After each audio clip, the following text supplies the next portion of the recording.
Let's move into main topic number 3, shall we?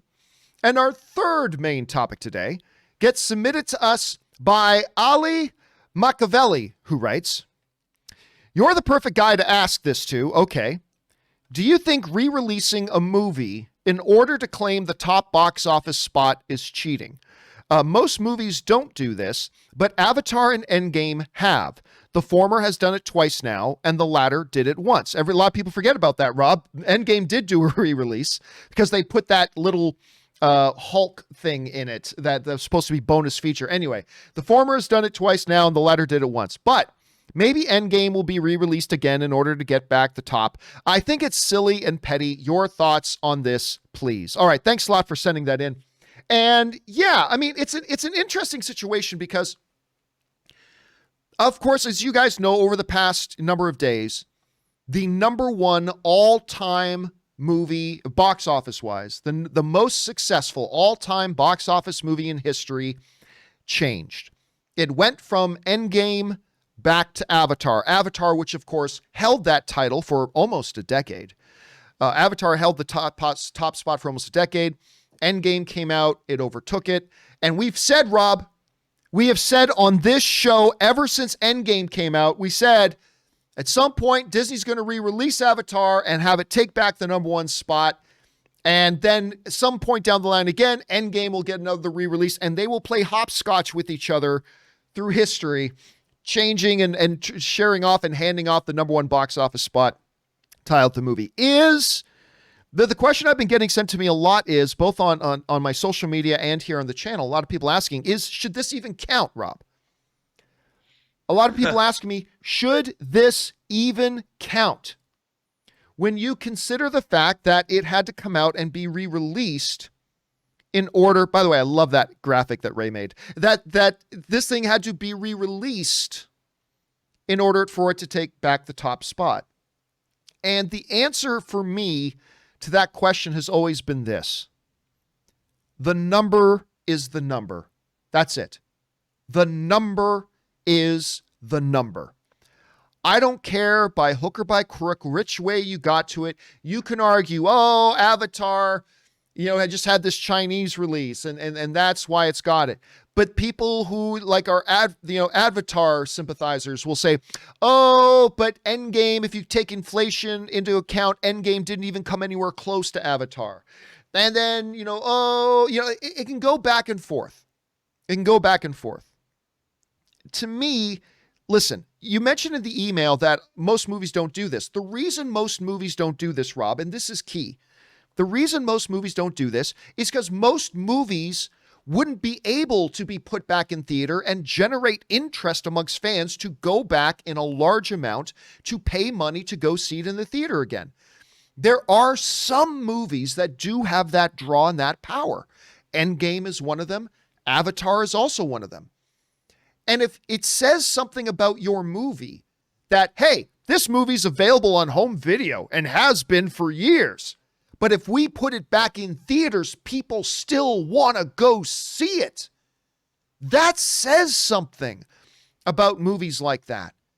And so if people have to buy a ticket to go out and see it in a theater, then no, it's not cheating.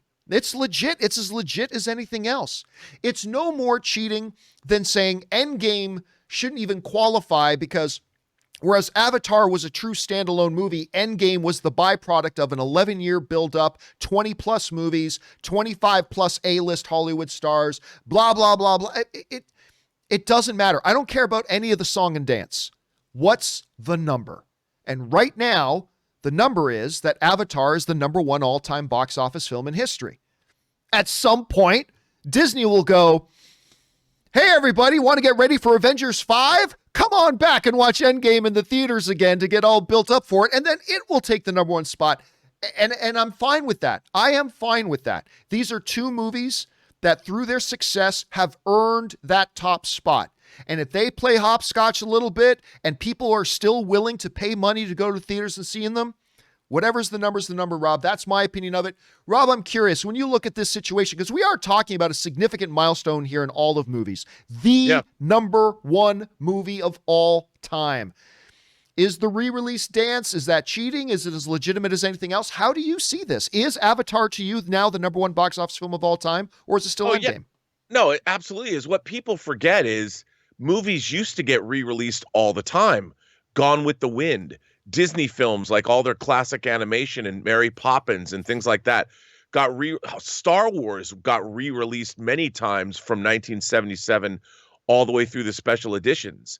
And all of that box office counted as far as their theatrical release goes. I mean, if you look in the box office to Gone with the Wind, I mean, it generated tens of millions of dollars in re-releases because people couldn't see movies otherwise. They had to put classic films out in theaters even before television.